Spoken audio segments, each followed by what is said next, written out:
Dieu.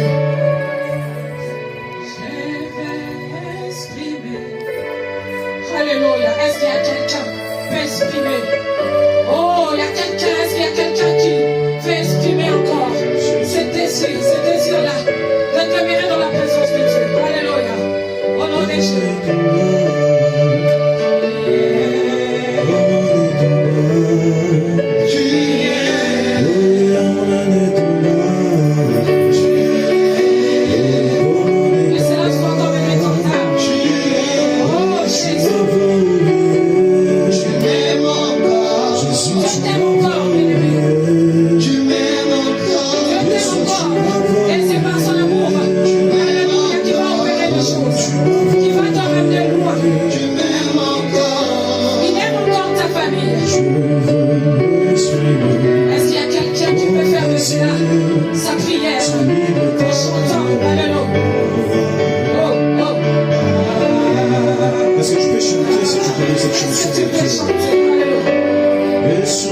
Hallelujah.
Amen.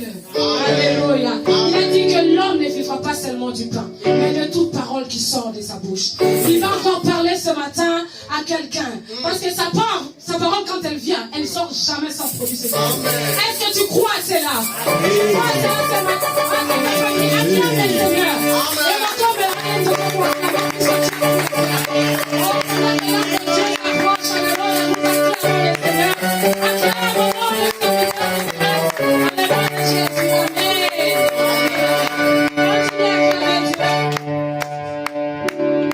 gloire au Seigneur. Est-ce que tu peux encore acclamer pour la gloire au Seigneur? Est-ce que tu peux saluer trois personnes autour de toi? Dis-leur, vous êtes bénis au nom de Jésus-Christ. Déclare une parole de bénédiction auprès de ceux qui sont autour de toi. Je chanterai de tout cœur le merveilleux de mon papa Yahweh.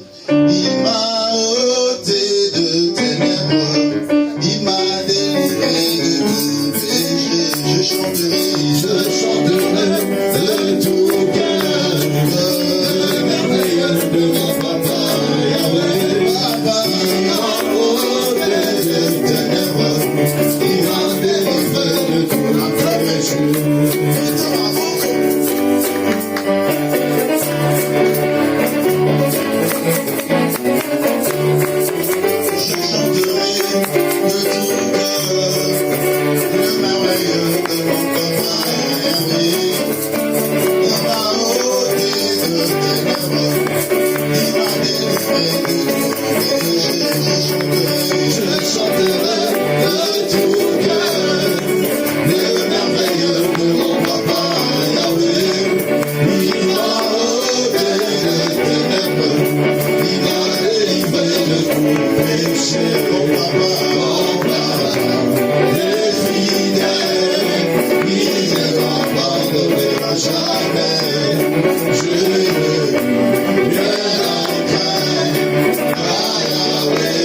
Yahweh,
Est-ce qu'on peut encore acclamer en poussant les cris de joie pour la gloire de Jésus?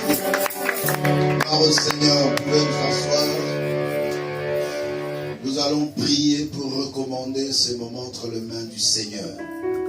Nous allons dire à Dieu de disposer nos cœurs et de nous parler en particulier. La Bible déclare, ils seront tous enseignés de Dieu, que l'Éternel nous enseigne, que l'Éternel nous parle. Prions ensemble au nom de Jésus. Alléluia. Au fond de mon cœur, jaillit un chant d'amour pour celui qui a sauvé, gagné toute ma vie. Plein de reconnaissance, je chante pour toi, Jésus.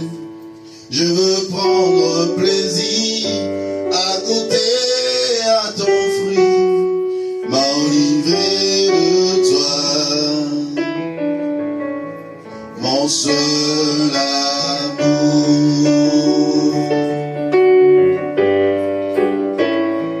J'ai du mal à décrire l'élan de cet amour. Convaincu, j'ai pu dire que je t'aime, mon Jésus. Je suis épris de toi, tu es mon vivant.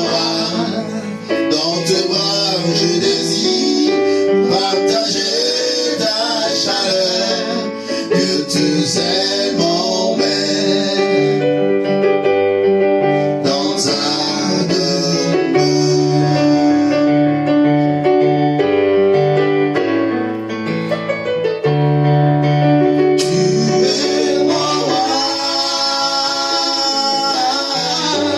Jésus, tu es ma forteresse, mon abri sûr, la raison de ma vie. Plein de gloire, plein de ta gloire, je suis complet.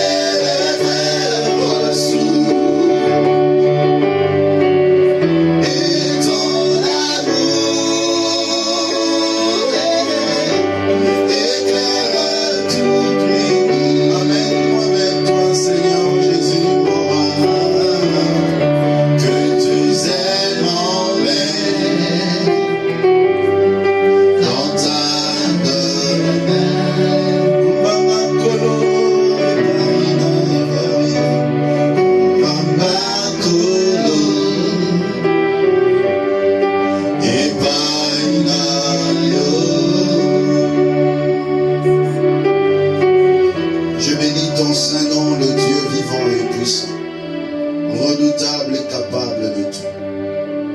Bénissons ces instants, que l'huile fraîche coule sur nous.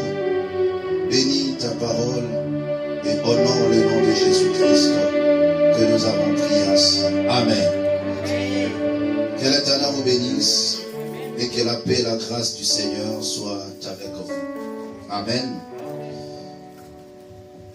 Aujourd'hui, c'était prévu que nous recevons le pasteur Romain, qui devait parler de la part du Seigneur, mais malheureusement, il y a eu un chevauchement du programme. Donc, comme c'est sa maison, à la prochaine opportunité, il passera et il nous bénira par la grâce du Seigneur. Amen. Amen. Voilà, nous allons parler sur un thème que l'Esprit m'a mis à cœur. Comme je vous avais dit, nous aurons un dimanche d'enseignement, l'autre dimanche, c'est réservé pour la prière, on revient dans l'enseignement et c'est comme ça qu'on va évoluer. Donc le deuxième volume du mystère de la divinité, on va continuer ça les dimanches prochains par la grâce du Seigneur. Amen. Gloire à Dieu. Aujourd'hui, on va parler de tout est accompli. Je vais lire un texte. Alors, j'aimerais que vous soyez concentrés sur ce que je veux parler aujourd'hui et que le Seigneur nous donne de l'entendement par sa grâce. Est-ce que vous êtes avec moi? Je veux parler pendant quelques minutes et on aura beaucoup de temps de prier. Matthieu chapitre 16, verset 21. Matthieu chapitre 16, verset 21. Est-ce que nous pouvons lire la parole de Dieu? Dès lors, Jésus commença à faire connaître à ses disciples qu'il fallait qu'il allât à Jérusalem, qu'il souffrit beaucoup de la part des anciens, des principaux sacrificateurs et des scribes, qu'il fit mis à mort et qu'il ressuscita le troisième jour. Je reprends ce texte parce que je l'aime beaucoup. Ça renferme de mystères. Dès lors, Jésus commença à faire connaître à ses disciples qu'il fallait qu'il allât à Jérusalem, qu'il souffrit beaucoup de la part des anciens, des principaux sacrificateurs et des scribes, qu'il fut mis à mort et qu'il ressuscita le troisième jour. Il y a trois choses qui retiennent mon attention, et ce sont ces trois choses que la loi et les prophètes ont parlé. Les trois choses qui devaient démontrer le Messie. Il y a la première des choses, la souffrance. Deuxième chose, la mort. Et troisième chose, la résurrection. On ne peut pas reconnaître un sauveur, ou soit le sauveur, parce qu'il n'y a qu'un seul, je ne peux pas mettre un pronom indéfini. On ne pouvait pas reconnaître le sauveur sans la souffrance, sans la mort et la résurrection. Il y a d'autres personnes aussi qui sont comme des sauveurs, mais qui se limitent au deuxième ou à la deuxième étape. Ils ont souffert aussi pour d'autres personnes. Ils sont morts appelés martyrs, mais qui ne sont pas ressuscités. Donc lorsque ces trois éléments ne sont pas réunis, on ne peut pas parler du sauveur. Alors quand Jésus leur parlait, pour se conformer aux Écritures, il leur disait que l'Écriture avait déclaré déjà que le Christ souffrirait, il serait mis à mort et ressuscité le troisième jour. Mais aujourd'hui, je vais plus m'atteler sur la souffrance et la mort. Et c'est ce qui va être le socle de mon message de ce matin. Mais vous devez savoir, pour une bonne compréhension de la parole de Dieu, nous partons toujours de l'ancienne alliance à la nouvelle alliance. Parce que l'ancienne alliance a dit des choses clairement, que lorsque le Messie est venu en personne, il ne parlait qu'en parabole. Pour que les gens ne détectent pas que c'est le véritable Dieu qui est sur terre. Je vais prendre Exode, chapitre 12. Pour votre méditation, vous pouvez lire tout ce chapitre. Moi, je vais prendre quelques points importants. L'Éternel dit à Moïse et à Aaron dans le pays d'Égypte, ce mois-ci sera pour vous le premier de mois. Il sera pour vous le premier de mois de l'année. Parlez à tout l'ensemble d'Israël et dites, le 10e jour de ce mois, on prendra un agneau pour chaque famille, un agneau pour chaque maison. Si la maison est trop peu nombreuse pour un agneau, On le prendra avec son plus proche voisin. Selon le nombre de personnes, vous compterez pour cet agneau d'après ce que chacun peut manger. Ce sera un agneau sans défaut, mâle, âgé d'1 an. Vous pouvez prendre un agneau ou un chevreau. Vous le garderez jusqu'au 14e jour de ce mois, et toute l'assemblée d'Israël l'immolera entre les 2 soirs. On prendra de son sang et on la mettra sur les 2 poteaux, sur les linteaux de la porte des maisons où on le mangera. Cette même nuit, on en mangera la chair rôtie au feu. On la mangera avec du pain sans levain et des herbes amères. Vous ne les mangerez point à demi-cuit et bouilli dans l'eau, mais il sera rôti au feu avec la tête, les jambes et l'intérieur. Vous n'en laisserez rien jusqu'au matin. Et s'il en reste quelque chose le matin, vous le brûlerez au feu. Quand vous le mangerez, vous aurez vos reins sains, vos souliers aux pieds, et votre bâton à la main, et vous le mangerez à la hâte. C'est la Pâque de l'Éternel. Cette nuit-là, je passerai dans le pays d'Égypte, et je frapperai tous les premiers-nés du pays d'Égypte, depuis les hommes jusqu'aux animaux, et j'exterminerai et j'exercerai le jugement contre tous les dieux de l'Égypte. Je suis l'Éternel. Le sang vous servira de signe sur les maisons où vous serez.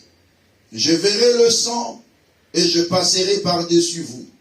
Et il n'y aura point de plaies qui vous détruisent quand je frapperai le pays d'Égypte.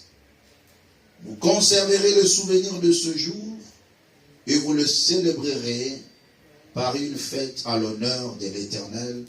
Vous le célébrerez comme une loi perpétuelle pour vos descendants. Parole du Seigneur. Amen. Acclamez pour cette parole. Il y a que 2 personnes qui ont acclamé. Mais je mérite que toi aussi tu acclames pour la parole de Dieu.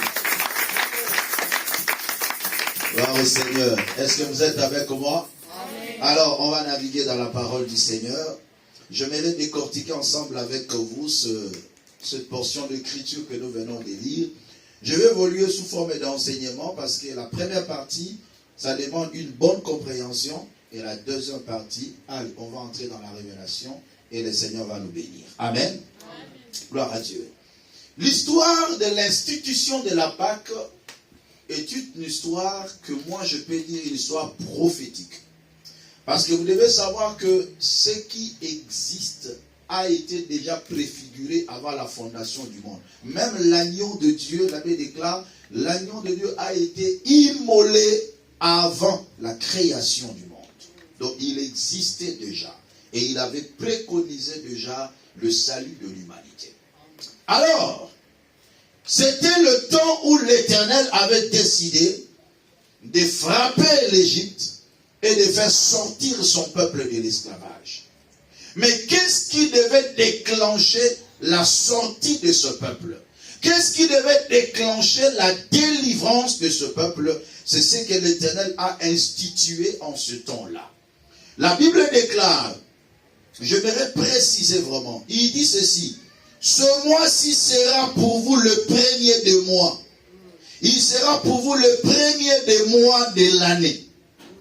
Et au 10e jour, chaque famille va prendre un agneau. Il donne des critères et des caractéristiques de cet agneau. Premièrement, l'agneau devait être sans défaut. 2.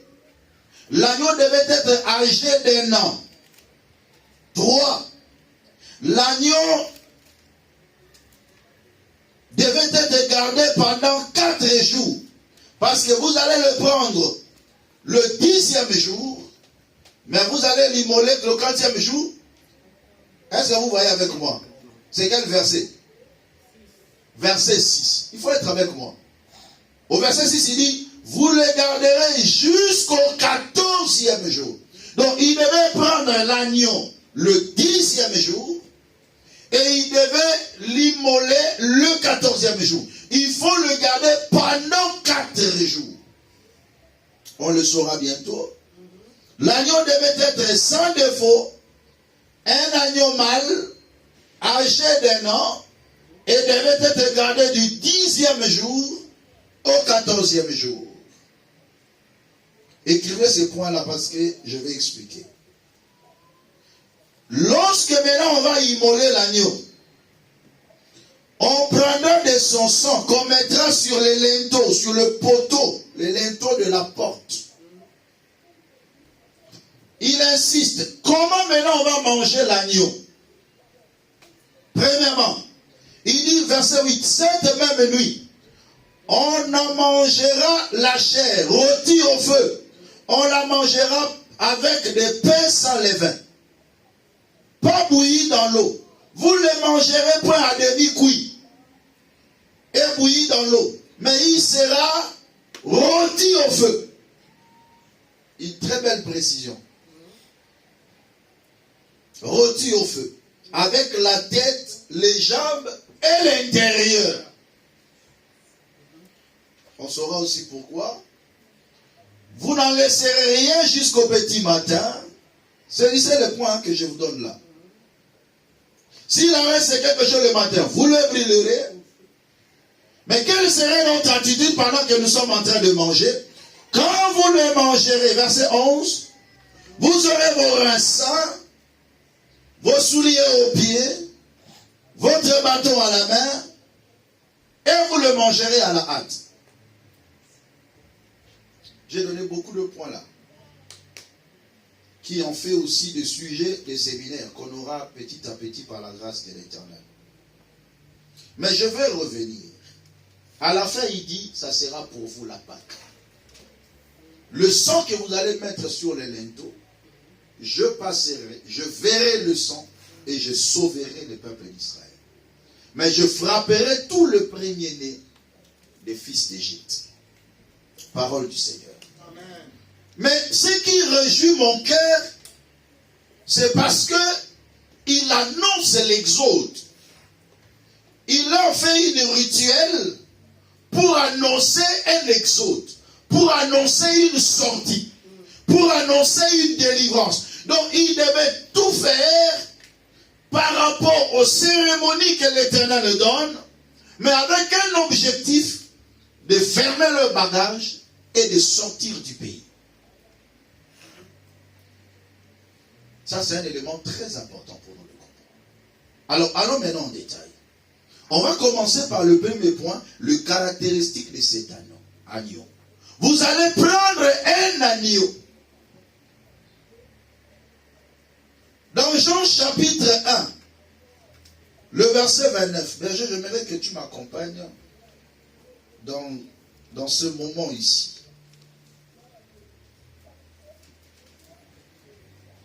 Parce que j'aurai quand même pas mal de versets à lire ensemble avec vous avant que je n'entre en profondeur, pour une très bonne compréhension de la parole de Dieu. Jean chapitre 1, verset 29. La Bible déclare, le lendemain il vit Jésus venant à lui et il dit, voici l'agneau de Dieu qui ôte le péché du monde. Voici l'agneau de Dieu qui ôte le péché du monde. Jean-Baptiste est en train de présenter Jésus comme l'agneau de Dieu. En Israël, le Seigneur a ordonné qu'on prenne un agneau. Et aujourd'hui, il n'y a plus question d'agneau comme animal, mais l'agneau a été personnifié. Quand tout le monde voyait Jésus venant comme étant une personne qui marche comme un fils de Marie, mais Jean qui était prophète, il voyait un agneau qui sortait, qui venait à lui. Et il présenta au monde en disant, voici l'agneau de Dieu qui ôte le péché. C'était un agneau mâle. Christ aussi avait le genre masculin qui venait vers eux mais qui était âgé d'un an. Mais pour Christ, ce n'est plus question d'âge, mais question de la mission en accord avec Luc chapitre 4.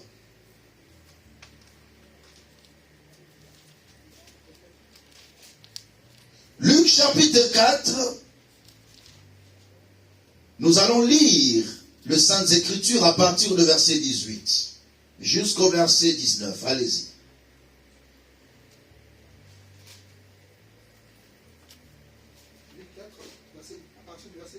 Oui. L'Esprit du Seigneur est sur moi, parce qu'il m'a oint pour annoncer une bonne nouvelle aux pauvres. Une bonne nouvelle aux pauvres. Il m'a envoyé pour guérir ceux qui ont le cœur brisé, pour proclamer aux captifs la délivrance et aux aveugles le recouvrement de la vue, pour renvoyer libres les opprimés, pour publier une année de grâce du Seigneur. Jésus-Christ, comme étant un agneau, il avait pour mission de publier une année de grâce du Seigneur. L'agneau pascal devait être âgé d'un an. Par rapport à la mission, le Seigneur dit, je suis venu annoncer. Ce n'était pas le fait d'hasard, c'était la conformité. Parce que l'ombre prêche une réalité qui était cachée. Et dans la réalité, les écailles tombent, nous voyons clairement. La Bible déclare, lorsqu'on lit Moïse, un voile est jeté dans leur cœur. Mais quand le cœur s'est converti au Seigneur, le voile est ôté et les gens peuvent voir clairement. L'agneau devait être âgé d'un an. Cela veut tout simplement dire que le Messie le confirme en disant, l'Esprit d'Élohim est sur moi, parce qu'il m'a envoyé pour faire quoi? Pour publier une année de grâce du Seigneur. Et l'agneau devait être gardé pendant 4 jours. Mais pourquoi on devait prendre l'agneau au 10e jour et l'immoler au 14e jour? C'est tout simplement pour attester que cet agneau était sans défaut. Parce que tu peux prendre un agneau aujourd'hui, tu ne peux pas remarquer les défauts en lui. En un seul jour. Peut-être il boite quelque part. Peut-être il a une tache quelque part. Alors il faut bien l'observer. Si l'Éternel avait dit de prendre l'agneau le 10e jour et l'immoler le 14e jour, c'était pour que chaque jour, qu'il puisse observer l'agneau afin d'attester qu'il n'a pas de défaut. Le 10e jour, il observe. Le 11e jour, il observe. Le 12e jour et le 13e jour, il observe l'agneau. Et c'est le 14e jour qu'ils vont maintenant l'immoler. Mais le Seigneur Jésus, étant aussi un agneau, il a été aussi testé de la même manière. Mais lui, chaque jour, il y avait une catégorie de personnes qui attestaient, qui l'observaient afin de justifier qu'il était sans défaut. Première catégorie de personnes, ce sont des scribes et des pharisiens. Là, tu prends Luc 11, 53 à 54. Je peux prendre le micro pour que ce soit clair. Luc chapitre 11, versets 53 à 54. Première catégorie de personnes. Le premier jour du Seigneur où on devait le regarder afin de voir s'il avait un défaut. Parce que c'est ça l'objectif. On doit vérifier s'il a un défaut en lui. Allez-y. Quand il fut sorti de là, les scribes et les pharisiens commencèrent à le presser violemment et à le faire parler sur beaucoup de choses, lui tendant des pièges pour surprendre quelques paroles sorties de sa bouche. Quand il fut sorti, les scribes et les pharisiens commencèrent à lui presser violemment et à lui faire parler sur beaucoup de choses. Mais pourquoi ils le pressaient? Ils avaient un objectif de lui pousser à pécher. Pour voir comment ils devaient l'accuser. Parce qu'ils avaient un objectif de chercher un défaut en lui, un mal en lui, afin de l'accuser pour le condamner. Mais malgré les efforts, ce texte nous montre les efforts que les pharisiens faisaient pour avoir une opportunité seulement d'accuser Jésus. Mais malgré leurs efforts, ils n'ont pas trouvé de défaut en lui. Deuxième catégorie de personnes, c'était le roi Hérode. Luc chapitre 23, versets 6 à 12. Le roi Hérode devait aussi l'observer afin d'attester s'il a un défaut ou pas. Luc 23, verset 6 au verset 12. Je lis pour gagner le temps. Quand Pilate entendit parler de la Galilée, il demanda si cet homme était galiléen. Et ayant appris qu'il était de la juridiction d'Hérode, il le renvoya à Hérode qui se trouvait aussi à Jérusalem en ce jour-là. Lorsque Hérode vit Jésus, il en eut une grande joie, car depuis longtemps il désirait le voir à cause de ce qu'il avait entendu dire de lui. Et il espérait qu'il le verrait faire quelques miracles. Il lui adressa beaucoup de questions, mais Jésus ne lui répondit rien. Les principaux sacrificateurs et les scribes étaient là et l'accusaient avec violence. Hérode, avec ses gardes, le traita avec mépris. Et après être moqué de lui et après l'avoir revêtu d'un habit éclatant, il le renvoya à Pilate. Parce qu'il n'a rien trouvé. On l'a accusé violemment. Lui-même aussi était là, mais il n'a rien trouvé. Alors il le renvoie. Parce que si Hérode le renvoie, c'est qu'il n'a rien trouvé. Cet homme n'a pas de défaut. Vous l'amenez chez moi, mais pourquoi? Ramenez-le auprès de Pilate. Ramenez-le auprès de Pilate. On continue. Il arrive chez Pilate. Là, je prends le verset premier. Parce qu'il a commencé d'abord par Pilate. Excusez-moi, j'ai inversé un peu. Mais il avait commencé par Pilate avant d'aller chez Hérode. Et on commence à le faire comme ça. Ils se levèrent tous. Et il conduisit Jésus devant Pilate. Ils se mirent à l'accuser, disant: nous avons trouvé cet homme excitant une nation à la révolte, empêchant de payer le tribut à César, et se disant lui-même Christ, roi. Pilate l'interrogea en ces termes: es-tu le roi des Juifs? Jésus lui répondit: tu l'as dit. Pilate dit aux principaux sacrificateurs et à la foule: je ne trouve rien de coupable en cet homme. Mais ils insistèrent et dirent: il soulève le peuple en enseignant par toute la Judée, depuis la Galilée, où il a commencé jusqu'ici. Pilate le confirme: je ne trouve rien. Amenez-le à Hérode. Arrivé chez Hérode, Hérode aussi ne trouve rien. Ramenez-le chez Pilate. Parce qu'il n'y avait rien à l'accuser. Il était un agneau sans défaut. Est-ce que quelqu'un est en train de comprendre ça? Acclamez un peu pour Jésus. Quatrième personne, c'est devant Caïphe, qui était le souverain sacrificateur. Là, je suis dans Luc 22, verset 66 jusqu'au verset 71. Luc chapitre 22, la Bible déclare: quand le jour fut venu, le collège des anciens du peuple, les principaux sacrificateurs et les scribes s'assemblèrent et firent amener Jésus dans leur sahédrin. Ils dirent: si tu es le Christ, dis-le-nous. Jésus lui répondit, ou leur répondit: si je vous le dis, vous ne le croirez pas. Et si je vous interroge, vous ne répondrez pas. Désormais, le Fils de l'homme sera assis à la droite de la puissance de Dieu. Tous dirent: tu es donc le Fils de Dieu.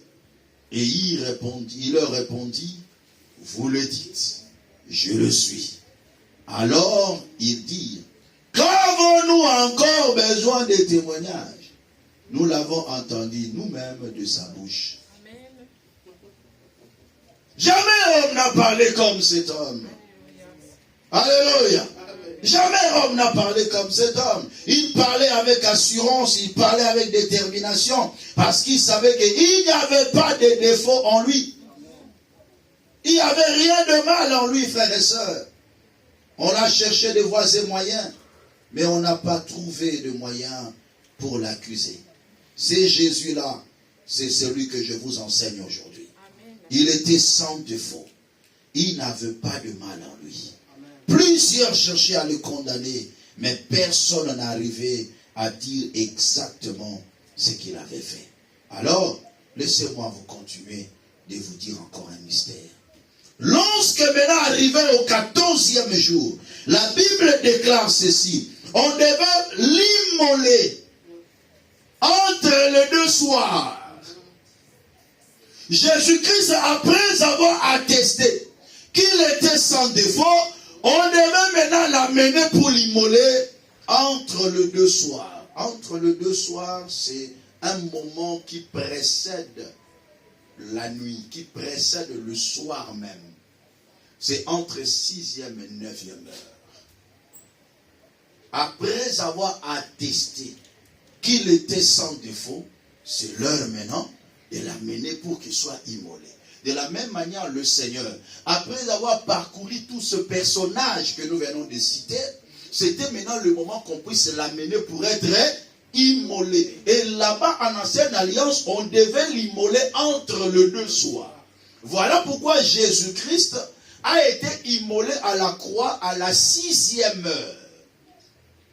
La Bible déclare à la 6e heure, Christ a été immolé à la croix et il a rendu l'esprit à la 9e heure. C'est à la 9e heure que Christ a rendu l'esprit. Et lorsque nous parle entre les deux soirs, c'est la 6e et la 9e heure. C'est le moment où on devait crucifier Jésus-Christ. Et c'est le même moment, selon la prophétie, qu'on devait prendre l'agneau pascal, qu'on devait l'immoler. Mais la Bible déclare, ça ne serait pas à demi cuit ou bouilli dans l'eau, mais brûlé au feu. Est-ce que Christ a été réellement brûlé au feu? Nous allons le comprendre lorsque les deux fils de Zébédée sont venus auprès de Jésus pour demander à Jésus: nous voulons que lorsque tu seras dans ton règne, que l'un de nous soit à ta droite, l'autre à ta gauche. Le Seigneur leur répondit: est-ce que vous allez accepter la souffrance que moi je vais endurer? Il dit: oh, la souffrance, nous allons l'accepter. Il repose encore la question: est-ce que vous allez accepter le baptême du feu dont je serai exposé? En cela, ils n'ont rien dit. Alléluia. Ils n'ont pas répondu. Pourquoi? Parce que le baptême du feu n'était pas quelque chose de facile. Le même jour, on a arrêté le Seigneur, ils ont fui. Parce que là où le baptême du feu a commencé, ils n'ont même pas résisté. Même celui qui avait dit que moi je serai avec toi partout. Mais ce jour-là, il a fui. Alléluia. Pourquoi? À cause du baptême du feu. La croix de Jésus-Christ était le baptême du feu. Mais pourquoi le feu? Parce que le feu manifestait la colère.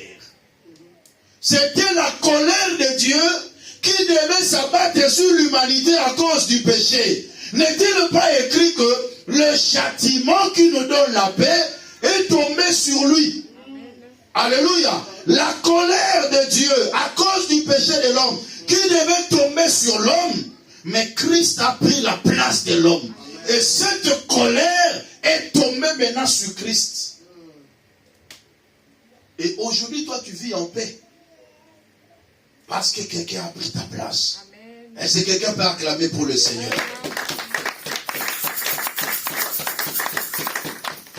L'agneau ainsi éprouvé devait être égorgé et immolé. Et le sang devait être appliqué sur le linteau. Mais avant d'arriver sur le sang, la Bible déclare que lorsque vous allez maintenant le manger, parce que je veux rentrer là-bas, quelle serait l'attitude des humains quand ils vont manger l'agneau? Il dit premièrement, vous aurez vos reins saints. Ici, c'est le caractère d'un chrétien face à l'œuvre de la croix. Face à la mort de Jésus-Christ à la croix, comment je dois me comporter? La première des choses, il dit, vous aurez le rein saint. Parce que vous allez manger l'agneau. Aujourd'hui, nous sommes en train de manger l'agneau. Et l'agneau ici, ce n'est plus une chair humaine crucifiée à la croix, mais il a été rendu cher parce qu'il était la parole. Amen. Donc s'il n'est plus cher, c'est qu'il est la parole. Aujourd'hui, nous ne mangeons ni l'agneau pascal, ni la chair qui a été crucifiée, mais aujourd'hui nous mangeons la parole de Dieu. Amen. Alléluia. La Bible déclare, lorsque vous mangerez, vous le mangerez à la hâte. Pourquoi? Pendant que vous le mangez à la hâte, vous aurez un bâton à la main. Vous aurez le rein saint et vous aurez les chaussures aux pieds. Face à la parole de Dieu, chaque chrétien doit avoir le zèle de la parole, qui est l'image des chaussures. Lorsque l'apôtre Paul nous parle des armes de chrétiens, il nous a parlé en disant, mettez à vos pieds les chaussures qui est le zèle de l'évangile de paix. Chaque enfant de Dieu doit avoir le zèle d'écouter la parole de Dieu, le zèle de méditer la parole, que ce livre de la loi ne s'éloigne point de ta bouche. Médite-le jour et nuit, afin d'agir fidèlement selon tout ce qui est écrit. Parce que lorsque tu as le zèle de l'évangile, tu seras attaché à la parole de Dieu et tu le mettras en pratique au nom de Jésus. Amen. Mais ayez aussi vos reins saints, la vérité pour ceinture. Un enfant de Dieu n'écoute pas n'importe quelle parole. La parole que tu dois écouter doit être la vérité. On ne falsifie pas la parole de Dieu. La parole de Dieu est absolue. La parole de Dieu est la vérité. La parole de Dieu est infaillible. Voilà pourquoi lorsque tu écoutes une parole, tu dois le vérifier. Afin d'attester que c'est la vérité.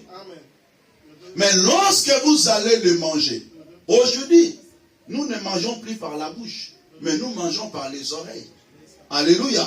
Lorsque vous en mangerez, ayez le bâton à la main et mangez à la hâte, qui est l'image de pèlerinage. On n'a pas le temps, bien-aimé. Dans le temps ancien, quand quelqu'un avait un bâton à la main, on le considérait comme un pèlerin. Parce qu'il doit marcher, il doit se promener, il doit quitter d'un point vers un autre point. Ici sur la terre, frères et sœurs, nous sommes de pèlerins, ne l'oubliez pas. Quand tu viens à l'église, tu écoutes la parole de Dieu, mais dans ton cœur, je suis un pèlerin. Un jour, nous quitterons ce monde, bien-aimé. Écoute la parole du Seigneur. Mangez-les à la hâte. Voilà pourquoi il est écrit, rachetez le temps, car les jours sont mauvais. On n'a pas le temps à perdre. Mangez à la hâte. Consommez la parole de Dieu, la profondeur des Écritures. Ayez soif de cette parole. On n'a pas le temps. On n'a pas le temps. Nous sommes de pèlerins dans ce monde. Nous allons partir un jour. Nous allons quitter ce monde et nous allons tout laisser. L'argent sera laissé, tes bijoux seront laissés. Tes voitures seront laissées, tes maisons seront laissées. Tout ce que tu possèdes aujourd'hui, tu les laisseras un jour. Parce que tu dois partir. Tu dois sortir de là où tu es. Tu dois quitter ce monde. Oh Israël, mangez à la hâte. Parce que vous allez quitter l'Égypte. Il y a un Canaan qui vous attend. Aujourd'hui, notre Égypte, c'est l'image du monde. Nous allons quitter ce monde. Plein de tourments, plein de pauvreté, plein de malice. Plein de problèmes. Nous allons quitter ce monde parce qu'il y a un Canaan qui nous attend. Amen. Quand tu marches dans ce monde, ne l'oublie pas dans ton esprit. Ne faites pas semblant, frères et sœurs. Nous quitterons ce monde un jour. Christ est venu pour nous sauver, pour nous enlever de ce monde et nous amener à la gloire. Et il y a une gloire qui t'attend au nom de Jésus. Voilà pourquoi Jésus-Christ, lorsqu'il a maintenant réuni tout ce que je viens de dire par rapport à lui-même, il a été observé sans défaut. Il est monté à la croix, il a reçu le baptême du feu. Il a été rôti au feu de la colère. Ainsi, il pouvait dire, tout est accompli. Alléluia. Le tout est accompli, frères et sœurs, c'était la justification de tout ce qui a été écrit à son sujet. Premièrement, toutes les décisions de Dieu concernant sa souffrance a été accomplie. Voilà pourquoi il dit tout est accompli. Le mystère du salut annoncé par les prophètes au travers de la croix a été accompli. Alors qu'est-ce que nous devons faire? Nous devons réaliser Si Christ a tout accompli, donc nous devons prendre nos bagages et sortir. Qui est cet enfant d'Israël? Pendant qu'on est en train d'immoler l'agneau, il ne fait pas ses bagages. Qui est cet enfant d'Israël qui ne se prépare pas à la sortie pendant que l'agneau est immolé? Je suis venu dire à quelqu'un, si tu connais qu'il y a un agneau qui est en train d'être immolé, prépare tes bagages parce que tu dois sortir. Comment tu as appris que Jésus est mort, mais tu restes toujours comme ça, dans le chêne, dans le lien? Non, qu'une révolution monte dans ton cœur. Christ est mort à la croix, il a tout accompli, et toi tu ne dois pas le rester comme étant esclave. Amen. Alléluia. Amen. Vous savez, bien aimé, je ne sais pas si ça existe, mais je pense quand même, tous ceux qui n'ont pas assisté à la fête, il y a d'autres parfois qui pouvaient rester. Parce que si tu ne molles pas l'agneau, si tu ne manges pas l'agneau, tu peux rester. Mais je me demande en ce temps-là, il y avait aussi des gens qui se sont glissés, qui n'étaient même pas des enfants d'Israël, mais qui se sont glissés. Parce que la Bible déclare, lorsque le peuple d'Israël est sorti de l'Égypte, il y avait 600 000 hommes de pied, sans compter les hommes et les enfants, ainsi que d'autres peuples. Israël n'était pas sorti seulement seul de l'Égypte. Il était aussi sorti avec d'autres peuples avec lui. Voilà pourquoi plus loin, il y avait même le peuple appelé les Ramassis, qui étaient ensemble avec eux. Alléluia. Parce que là où on immole l'agneau, il ne faut pas rester esclave. On t'annonce que Jésus-Christ a été crucifié. Il a déclaré que tout est accompli. Mais tout a été accompli pour ta libération. Sors de cette prison au nom de Jésus. Sors de cette maladie au nom de Jésus. Sors de ce blocage au nom de Jésus. Christ a tout accompli. Alléluia. La fin est donnée à la transgression. Tout est accompli. Les souffrances sont terminées. Alléluia. Si les souffrances de la tête est terminée, c'est que toutes les souffrances aussi du corps s'arrêtent. Et nous sommes le corps de Christ. Si Christ a déclaré tout est accompli, qu'est-ce que toi tu attends pour déclarer tout est accompli pour mon problème? Déclare-le. Tout est accompli. Je vais dire à quelqu'un, Christ ne pouvait pas rendre l'esprit s'il n'avait pas encore dit tout est accompli. Donc aussi longtemps que je n'ai pas encore accompli des choses, pourquoi rendrai-je l'esprit? Il a dit, Père, je te rends mon esprit. Sur les 7 paroles de Jésus-Christ à la croix, la dernière parole était, Père, je te rends mon esprit. C'est parce qu'avant de dire ça, il a dit d'abord tout est accompli. Tu ne peux pas rendre l'esprit. Et toi, c'est pas question de rendre l'esprit, mais toi, c'est rendre l'âme. L'homme rend l'âme. Mais lui, comme il n'était pas homme, il a rendu l'esprit. Qui a dit Amen. Amen. Parce que c'était l'esprit dans un corps. L'esprit est rentré.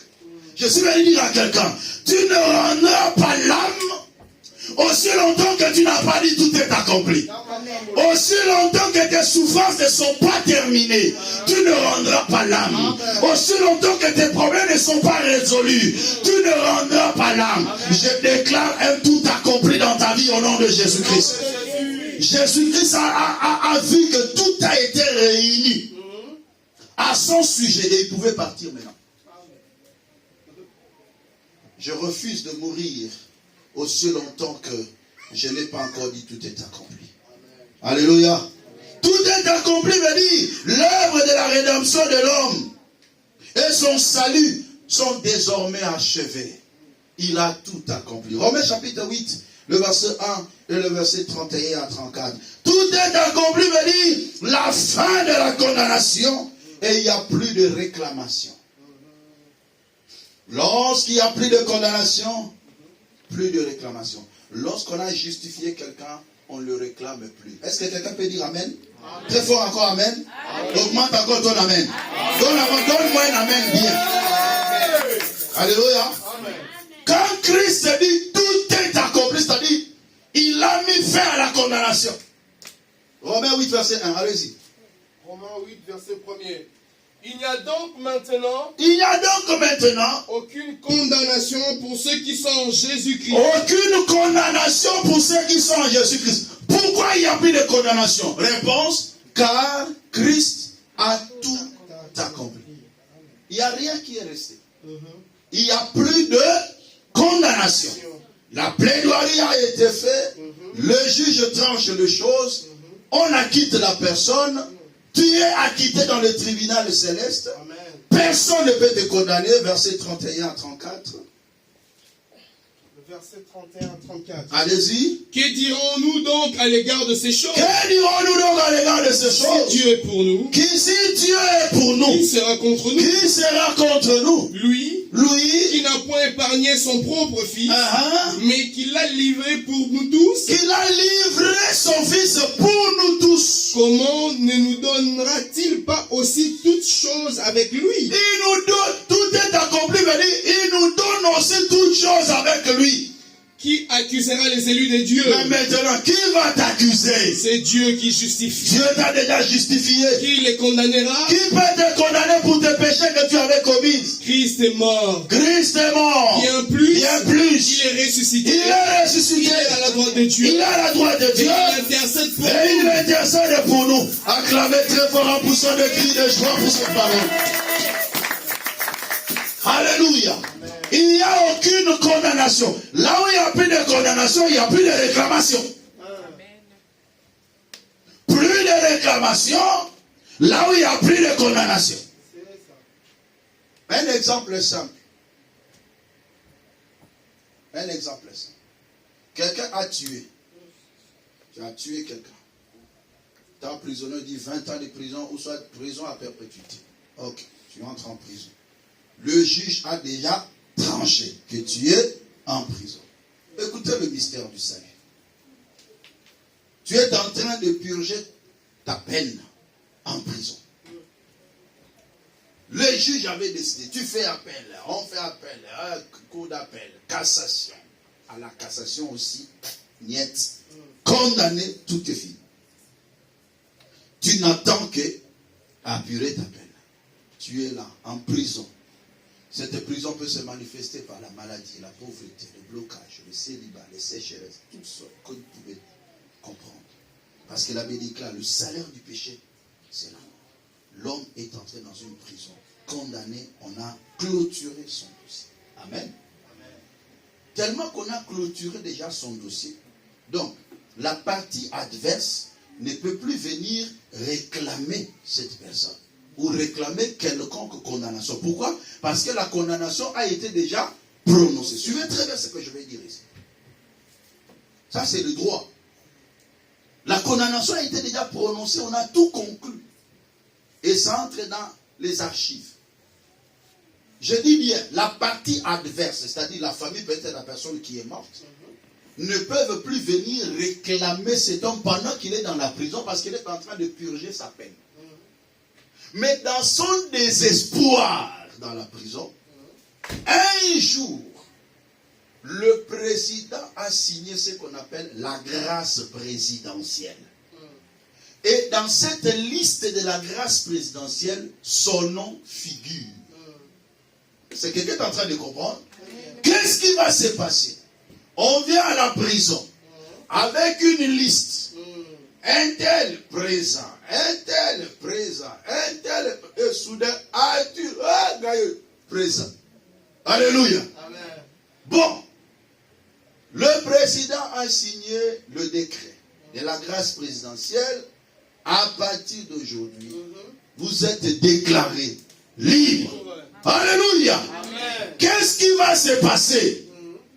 Tout ce que le juge avait déclaré et signé est tombé caduc.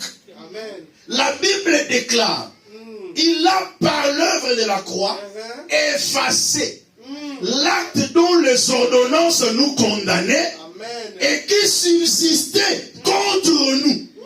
Il les a triomphés à la croix. Amen. Pourquoi? Parce qu'il est le magistrat suprême. Alléluia. Amen. Pourquoi on appelle le président le magistrat suprême? Parce qu'il n'y a que lui qui a le pouvoir d'annuler ce que le magistrat a écrit. Lorsque le magistrat a dit le droit, seul le président peut gracier cette personne. Et aujourd'hui, nous sommes face à un président des présidents, à un roi de rois, à un seigneur de seigneurs, qui a signé un décret et qui a déclaré: j'ai tout accompli. Et maintenant, tu peux sortir.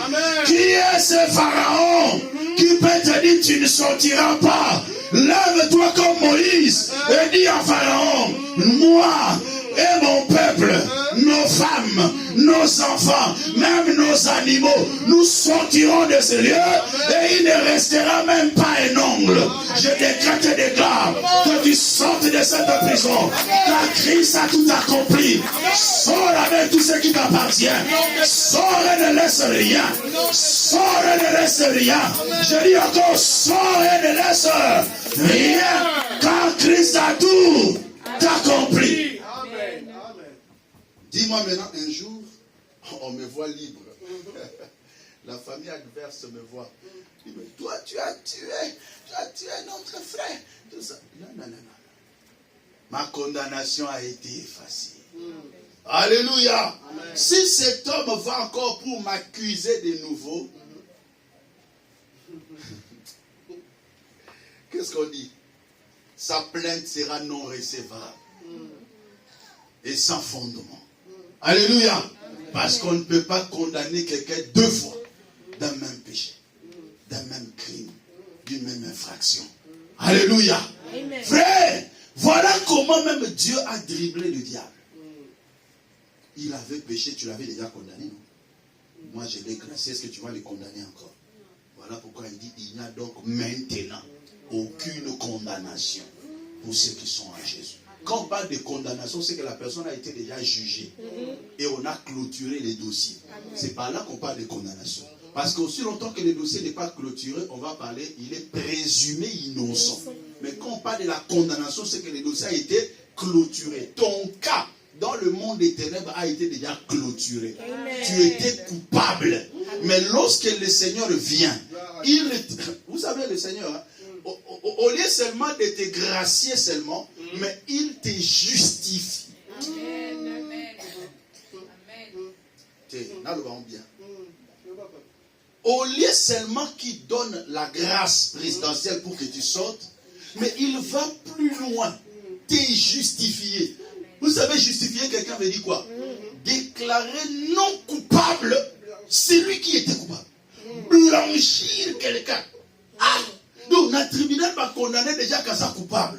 Mais yo y est au démontrer que a coupable était. Frère, nasala ki lisum, naboma ki mutu, nasala ki mabe, diable a condamné na déjà. Na tribunal na bango naza condamné parce que naza coupable. Mais tant où y est soyez, abanyo la ki sa satan na ke omoni mutu wana, aza coupable te. Siko asali nyango pour a justifier nga pour na comme un niveau que naza coupable te. Siko satan alingi siko a vérifiabilité. Mutu asaki masumu. Le 40e asaki sou. Le 40e nzamba vérifier l'accent. Parce que dans le droit, il faut le preuve. Satan a créé un archive. Pourquoi? Parce que Christ a effacé. Alléluia! Oh, bien-aimé, je suis venu dire à quelqu'un: tes péchés ont été effacés. Ton crime a été effacé. Que l'Éternel te pardonne. Il a tout accompli pour que tu sois pardonné de tout péché. Aujourd'hui, tu es saint. Saint Arthur, Saint d'Olivet. Zambe a sanctifié biso, a justifié biso. La Bible déclare: Christ est la fin de la loi pour la justification de tous ceux qui croient. Il l'a justifié. C'est ça la grande dimension que les enfants de Dieu doivent comprendre. Et si tu comprends cette dimension, tu ne vas plus vivre dans la culpabilité. Tu as la culpabilité parce que tu n'as pas encore compris que tes péchés ont été effacés. Pardonner veut dire tenir comme non avenu une faute. C'est ça, pardonner. Tenir comme non avenu. Au sein de quoi il y a un pardon. Tu vois, limisa bonté. Bien qu'on a d'accord, limisa m'teza au boss avec Cameroun. Nous la limisa qui est le 27 décembre au Bandé des Sous. Au Kamana Badati. Dans la lobby amen. Un chrétien, quand il pardonne, il doit oublier. Si Dieu, la seule chose que Dieu oublie, c'est le péché pardonné. Zambaza omniscient. Mais devant un péché pardonné, il n'est pas omniscient. Il oublie. Donc, Abimisa le voit, il s'amène en route. Ça lui pardonne. Regarde ton frère, dis-le, je te pardonne. Limisa, il n'a pas qualifié à Moutoua, nous en avons un. Dans les sous le je te pardonne. Elle se comprend, hein? Limisa, il n'a pas qualifié à Moutoua. Mais, le bar a payé à Moutoua. Comme ça, vous allez s'entraîner. Il y a des gens qui ont du mal à pardonner à d'autres personnes. Alléluia. Non, il faut pardonner. Il faut libérer ton cœur. Garde ton cœur plus que toute autre chose. Voilà pourquoi, lorsqu'on devait aussi manger l'agneau, pour terminer, on devait associer l'agneau avec des herbes amères. Des herbes amères. Avec le pain sans levain et les herbes amères. Donc, lorsque tu écoutes la parole, il faut que tu sentes une amertume en toi. L'amertume, c'est quoi? C'est ces sentiments que tu as d'abandonner le mal. Le sentiment que tu as, même si c'est difficile, mais que tu dois appliquer la parole de Dieu. C'est ça les herbes amères.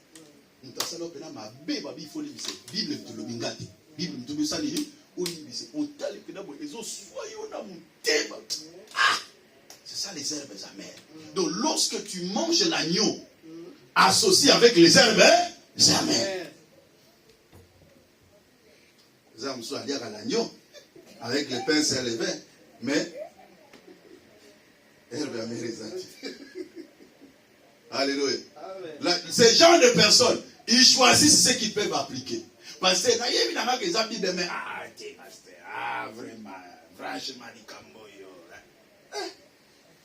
ce qu'on a commis à un niveau, vraiment. Donc, il est prêt à partir, mais il n'y a pas des herbes amères. Il y a ça, mon thème,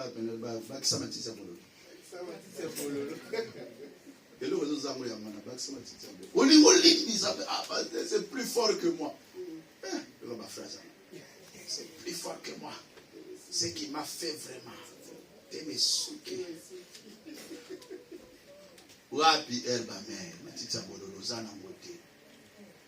Quand tu manges l'agneau, ajoute les herbes amères. Cette souffrance-là aussi, de pratiquer la parole de Dieu. Cette souffrance-là d'abandonner le péché. Mais il faut abandonner ça. C'est ça les herbes amères. Tu te prives de certaines choses à cause de la parole de Dieu. Parce que tu écoutes la parole. C'est ça les herbes amères. Ajoute quoi? Les herbes amères. T'as la soude de connaître ça. Qui ça m'a dit ça? Le banzam est sous le kango. Faut que ça m'a dit l'amertume. Si Jésus-Christ a accepté la mort à la croix, il a accepté de souffrir pour te sauver. Pourquoi tu ne veux pas aussi souffrir? Peut-être pour pardonner, peut-être pour abandonner un mal, peut-être pour abandonner un péché. Christ a déjà tout accompli pour toi. Ce qui te reste, c'est de manger à la hâte. Associe les herbes amères. Rachetez le temps. Ne dis pas que je vais l'abandonner demain. Non. Aujourd'hui, si vous attendez sa voix, ne sucez pas vos cœurs. Que Dieu bénisse. Que Dieu bénisse sa parole. Alléluia.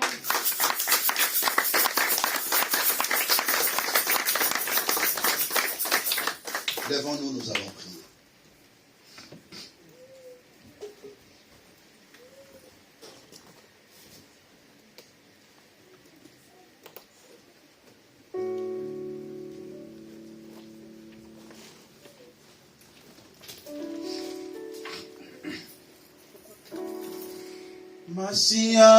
Masiani nami tikana embela enze moyo akufera nyonso naende nazilori ema masia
Toute maladie qui s'attache à ton corps, tu vas le chasser, tu vas le détruire. Quand Christ a tout accompli, c'était pas pour que toi tu restes dans cette même situation. Alors lève-toi par la foi, claque le main, détruis les œuvres du diable, prions le Seigneur au nom de Jésus. Alléluia, montez encore, lève-toi et prie. Lève-toi pour bien prier. Monte à l'esprit, détruis les œuvres. œuvres du diable. Renverse tout ce qui n'est pas de Dieu. Dans ton corps, dans ta santé, dans ta vie, renverse-le. Anéantis-le maintenant au nom de Jésus. Par le pouvoir qui m'a été donné, je m'en vais à m'opposer contre toute influence de mon ténèbres qui s'oppose à ma paix, qui s'oppose à ma bénédiction. Dans le nom de Jésus, je le chasse, je le condamne, je l'annule, je l'anéantis. Allez, vous partez dans la vie des ténèbres, partez dans le lieu Zahir, dans le nom puissant de Jésus. Oh Père, tout ce que tu n'as pas semé dans mon corps, dans ma vie, je l'anéantis, je l'annule, je le condamne, je le détruis, je le rends inopérationnel, je le rends sans effet. Allez-vous-en, allez-vous-en, partez au nom de Jésus, libérez mon corps, libérez ma vie, dans le nom puissant de Jésus. Tout esprit de blocage, de pauvreté, de sécheresse, d'envoûtement, de mauvais sort, je le brise, je le condamne, je le brise, je l'anéantis. Dans le nom de Jésus, sors et allez-vous-en. Partez, sortez, lâchez nos vies, libérez nos vies. Dans le nom puissant de Jésus, dans le nom puissant de Jésus, la Bible déclare, toute plante que n'a pas planté mon Père sera déracinée. Bien-aimé, commence à déraciner tout ce que Dieu n'a pas semé, tout ce que Dieu n'a pas semé dans ton corps, dans ta vie, dans ton corps, dans ta vie. Déracine-le, déracine-le, déracine-le, condamne-le, condamne-le. Christ a tout accompli pour que tu sois en paix. Christ a tout accompli pour que toi tu sois en vie, pour que tu sois en bonne santé. Détruis cette maladie, détruis la pauvreté, détruis le blocage dans ta vie. Renverse le projet de l'ennemi, renverse le plan du diable. Au nom de Jésus, au nom de Jésus, au nom de Jésus, au nom puissant de Jésus, au nom puissant de Jésus, au nom de commence à déclarer avec moi au nom de Jésus, par l'autorité spirituelle et à cause de l'œuvre de la croix.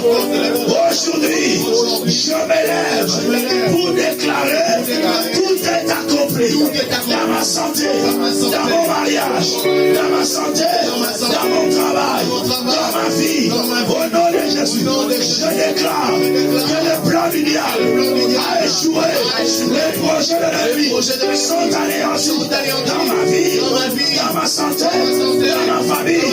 Au nom de Jésus, je déclare tout est accompli, tout est accompli, tout est accompli. Au nom de Jésus, je déclare la fin de la condamnation, la fin de la réclamation. Je ne suis plus maudit, je suis plus pécheur. Au nom de Jésus, mais je déclare à cause de l'œuvre de la croix, moi, je suis libre, je suis libre, je suis libre, je suis libre. Commence à déclarer ta délivrance, déclare ta liberté de la mort, monte encore de la prière. Rabba Saka Rabba Shale, Mekalusa Yamana, Reba Baba.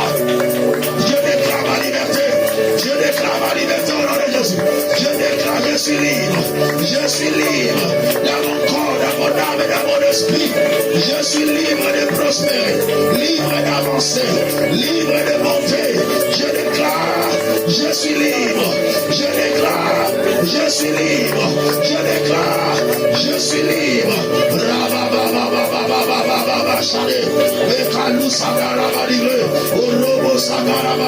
À cause de l'œuvre de la croix, je déclare ma liberté.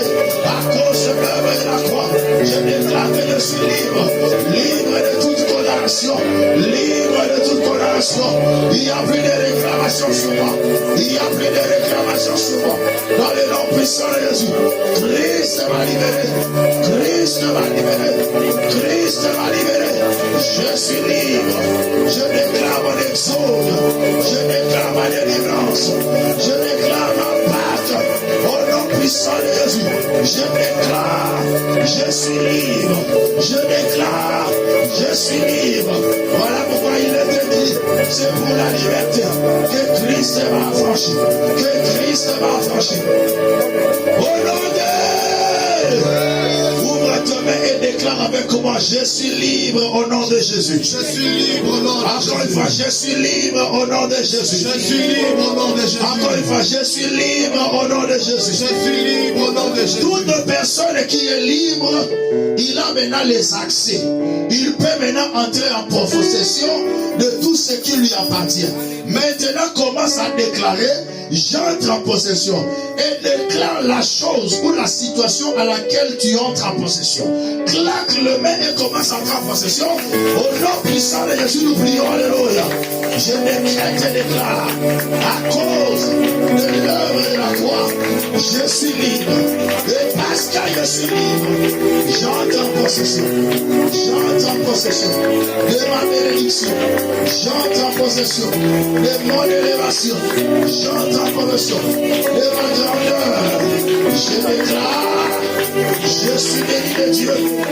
Je déclare, la grâce de l'Éternel s'élève sur moi. Je déclare, la faveur de l'Éternel s'élève sur moi. Je déclare, le miracle de Dieu m'accompagne. Le miracle de Dieu m'accompagne. Le miracle de Dieu m'accompagne. Au nom puissant de Jésus. Au nom de Jésus. Ouvre ta main, ferme les yeux.